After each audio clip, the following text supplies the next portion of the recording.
aris na mahigala sa kinini ang Kandilima. So katong Kandilima actually ingon si Cheese, o sige, padayon lang ng opening statement pero ako kang pahimangnuan na Dilima nga kana na ang ayaw paghimo og conclusion of facts og law. Ha? So okay pa to para primero, okay pa. Taon may galawa na nilikoy na.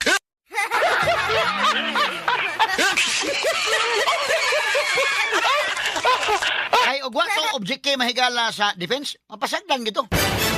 Ha? Mapasagdan gito, mabutang gito sa record.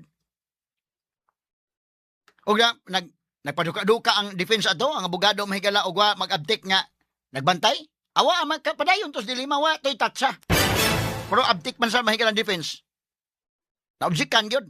Di pa undang tos Dilima mo jo. Di gito lalim sa mahigala guba tong ilang muod siguro gahapon iya ay nadaot mahino tong script ning kalaki.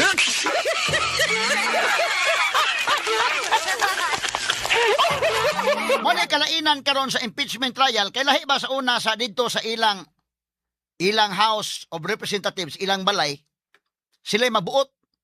Bisa kung sa ilang buhaton, why makabadlong nila. Karon na may makabadlong. Kaya mo object man ginang abogado speakers. Niya siyempre si Cheese Escudero, iya di niya putlon, maklaro nga bias po siya. So iya giputol. Bisan tuod mahigala gitagaan niya chance primero, liberal kay siya, but kadugayan sige object mahigalang defense, iya giputol. Paundang is 5 taon. Ani undang kadugaya.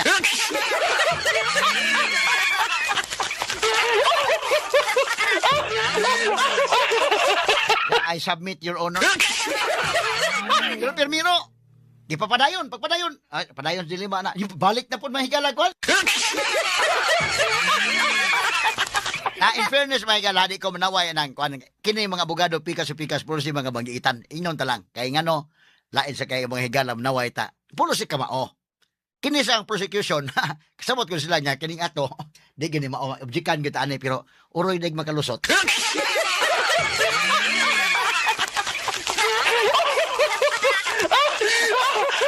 Mangi-argue dito makalusot, pwede ay di okay. Actually, nakalusot ko sila. Continuing lang objection sa defense, hantod kadugayan, gipaundang na lang yun. Tanaw ha, ito, paminawan ko na ito. Muna ha, pagsugod, introduce Dilima ni Chua. Kasi Chua man mahigala mo o ikon kagahapon. Okay, ito paminahon ko na dong. Your Honor, same appearance for the prosecution. Your Honor, may we be given 5-minute opening statement? May we request Representative Laila De Lima to be recognized by the Chair, Your Honor?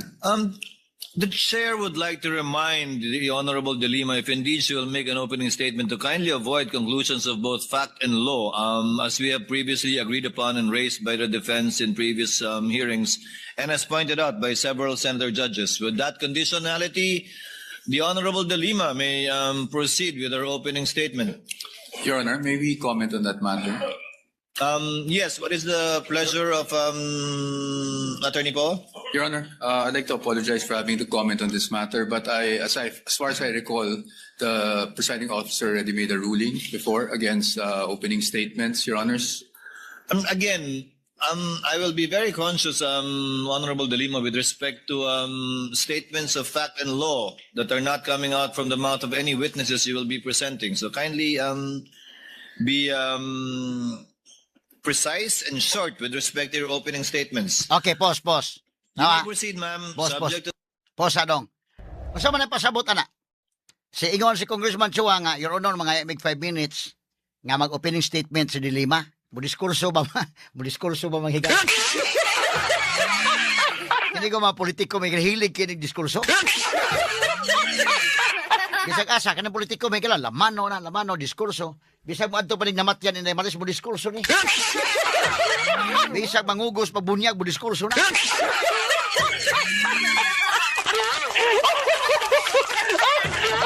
So nihangyo mga higala si attorney si Congressman Chua nga yun taga-imig 5 minutos nga mohimo mig opening statement pinaagi ni Congresswoman De Lima. Among giawhag, among gihangyo ka nga i-recognize si Congresswoman De Lima. Si Cheese Escudero may kasabot undaan oy. Kay nahuman naman na sa una, nga giobjekan man po na katong mihimo og opening statement si Congressman Defensor. Labot mahigala sa permirong presentation of evidence sa Article 4. Himo sa statement.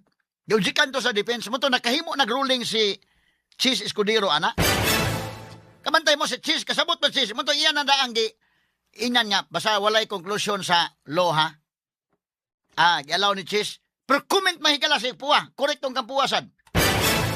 Kung imong tanahon, pulos niya mahigala sa pikas o pikas ba? Ako lang kung sultian talang mo. Parihan ni mga sakto ba ni isla tanan? Sakto sila tanan ha? Depende asa kadapig ha? Nga naman ko sakto si Puwa, sakto si Dilima. Kay ang ilang tuyo manggod nga ila po mahigalang pag kuan po sa hunahuna sa mga tao ba nga angay ginisara konbiktuhon.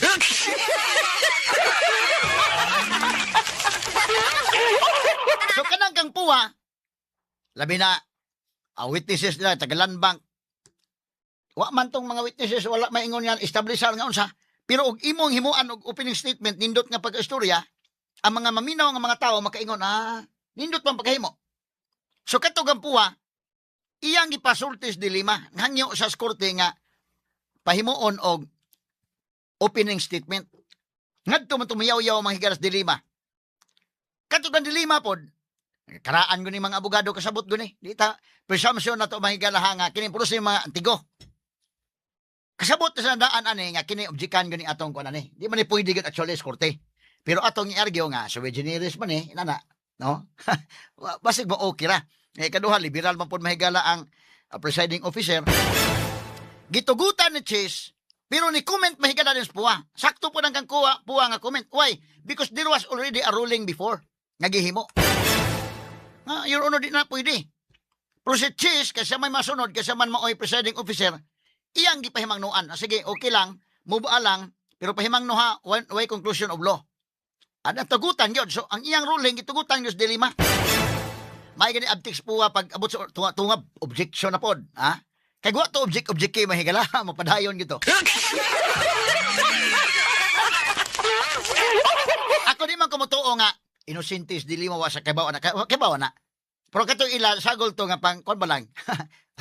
Objikan gyud anik. Sabot anticipated to nga mo-object gyud pero ato lang pulotson gyud uroy day makalusot. So tuod man ingon sis o sige. Gamay lang Dilima ha. Kon lang ana. So medyo liberal ka sis ato pabinawon na ko dong. Tiwasa dong. Reminders. Thank you, Mr. Presiding Officer. This is about 5 minutes or a little more than 5 minutes. Tara ha. Mr. Pause. Senator, Pause ha. This is 5 minutes or a little more than 5 minutes. Mo to yung opening statement. Tara ato paminawan ang unod sa ang opening statement ha. Pag primero ana okay pa man. Primero okay pa pero mura nagwitik-witik na pag abot sa unahan wa naman. Conclusion of law naman di objekan. Kay natuog pa mahigalang abogadong Sara ani. Kanang duka-duka ka ba? Wa ka minaw. Di ka ka-object. Mapadayon gyud to. Nga naman obligasyon man sa defense po ng pag-object. Kay og dili ma-objectan si Chis ato mapawawala sa to siya. Mga ni mo-object ang defense ang amag ang proceeding officer may magunang-unag kuan. Pero kani object man mapugos mahigala og himog ruling si Chis. Tanawa atong paminawan ha. Now atong balikan ha. Mga 5 minutes ko na itong gideliver ni Dilima. Og imong paminaon ang iyang gideliver pag pinmiro okay pa. Abot sa unahan dito na ni sugod na mahigala conclusion of law. Objekan dayon. Agi papadayon gyapon Chis. Objekan na pod. Tara atong paminawan ha. Sige, proceedong. Mr. President, Mr. Presiding Officer, Honorable Senator Judges, mga kababayan, magandang umaga po. Sa ating pagbabudget para sa pamilya, dahil hindi naman unli ang pera, masinop ang ating paggasta sa talagang kailangan at kapakipakinabang natin nilalaan. Ganyan din dapat sa pondo ng bayan. Sa yugtong ito ng paglilitis, pag-uusapan natin ang confidential funds. Ito ang budget para sa mga sensitibo at surveillance-related activities upang suportahan ang mandato ng mga civilian agencies. That the budget is intended for confidential operations does not mean that the conduct of the officials involved in the handling of people's money is exempted from the demands of transparency, scrutiny, and accountability. Public office is a public trust. Yan ang sabi ng konstitusyon. Sakop nito ang lahat na nasa gobyerno. At ang utos na yan ay hindi pwedeng balewalain dahil confidential lang o confidential ang pondo. Ang confidentiality ay para protektahan ang lehitimong operasyon at informant. Hindi ito pahintulot para mag-imbento ng pangalan at dokumento. Hindi ito palusot para ibulsa ang pera. Kung confidential ang pondo, lalo pa ngang mataas ang pananagutang kaakibat nito. The Constitution entrusts this court with the solemn duty to determine whether the respondent vice president committed culpable violation of the Constitution, graft and corruption, and betrayal of public trust. The evidence will show that she did. This Tanaw, case, conclusion of law na, Article 1, conclusion of facts na, is about objection na totoon. 612.5 million in confidential funds entrusted to VP Sara Duterte through the Office of the President and the Department of Education. This is not about one missing receipt. This is not about a clerical error or accounting mistake. The evidence will reveal a pattern, a systemic course of conduct that, taken as a whole, Alangan ka ng object, oh. demonstrates graft and corruption Your Honors, and betrayal of public trust. With the permission I of apologize to- the Honorable De Lima, yes, Counsel for Your Respondent. Honors, again, Your Honors, I think we have to object to the statements being made by the Honorable De Lima, with all due respect, of course. Your Honors, they can do that through the offer of their evidence, Your Honor. Chair will instruct the this is Honorable De Lima another- to kindly limit her statements. I was listening intently in the beginning. It was okay, Honorable De Lima, but later on, you did make conclusions of law already, Pause, which pause. the chair orders. Pos, nalangan gani gamay si Puwa og object. Nalangan gamay, pero objectan yun. Si Cheese po, kamantay mo. Kung sa Mandilima, nga bantay ko, pag sugod, okay pa, pero kadugayan, himo yung kaugkuhan nga conclusion of law. So si Cheese Escudero, kabantay nandaan, pero huwat lang siya, doon ay mo object. Kaya guwato mo object eh. Dili, man padayon naman to. Ha? In fact, kay tagaan na po og chance si Cheese gani nga padayon, ni padayon po likoy gyapon. Pero kaning kanilima in fairness po niya, prosecution mo siya. Iya po ni mahigala nga gipaning kamutan po niya, palusot po ng iya nga uroy dig makalusot. Awa, so kaning kang puwa nga gihimo, sakto ni, objection. Si Cheese mahigala nisulti na nga bitaw pagsugod bitaw. Okay pa man to, pagtunga-tunga, murag na lain man. Kabantay, Cheese, di lang siya mga higala mo, himo dayon og pagbadlong kung may objection. Kay siya man mo i-presiding officer, mabayas, man po siya mga higala. So, man importante sa Defense Council nga abdik siya nga ni object. Nato paminaon, tato iwason ha. Si padayon dong. To be stricken from the record. You may wind up, Honorable De Lima, but kindly avoid conclusions of fact and law. Your Honors, please, if I may just be given just Yes, 60 seconds. Your Honors, ang naging problema natin nung huling pagkakataon na pinayagan natin yung ganitong statement at sinasabi na nga ng presiding officer is kahit naman i-strike off the record natin, narinig na po at nasabi na.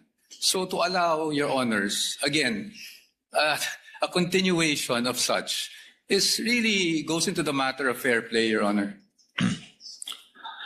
Honorable De Again, Lima, with all kindly due respect. wind up. Again, you were forewarned beforehand to kindly limit your statements. Hence, you are faced again with a similar situation. Kindly wind up, Honorable De Lima, and call your witness. Wind up na, wind up. Dami pong malalampasan sa aking opening statement because Yes, it's but supposed to be an again, overview it is the of the court's case, position the overview of the evidence. to let the witnesses speak, not the counsels, insofar as the Correct evidence is ka concerned, dyan. conclusions of both fact and law. Correct, correct. Kindly wind up, Honorable De Lima. Pause. So sakto na Sis. Ayaw na. Wind up na. Okay, ugsa kon pa na. Sige na, humana. Pero si Dilima mga higala, kamao sa si Dilima ha, in fairness. Ayaw maka sulti siya, bakwitik po siya gamay na. Palusot yun Japon, no? Uroy dig makalusot, ha? Dati padayon mahigala be. Sige padayon Nims.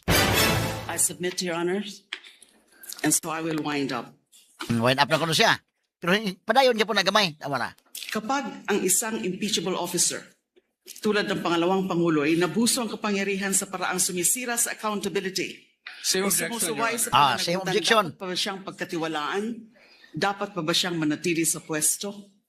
When the Filipino people entrusted their money to Vice President Sara Duterte, was that trust honored? That question will not be answered by politics, by general denials, by press releases. It will be answered by the witnesses, by the documents, by audit, and by the evidence, and the prosecution is ready to present it. Sa kabuuan ng ebidensya, makitang hindi lang mga simpleng irregularidad ang nangyari. Objection, Your Honor. Malinaw ito. Objection, Your Honor. Honorable Ang De Lima, I would have to sistematikong stop paraan. you. This is out of I would order. have to stop you at this point. The Paundang yun. continuing objection of the respondent is duly noted. I would have to stop you at this point. And I have to my stop due now. apologies, but kindly call your witness already. Thank you, Your Honors. I submit. Thank you very much.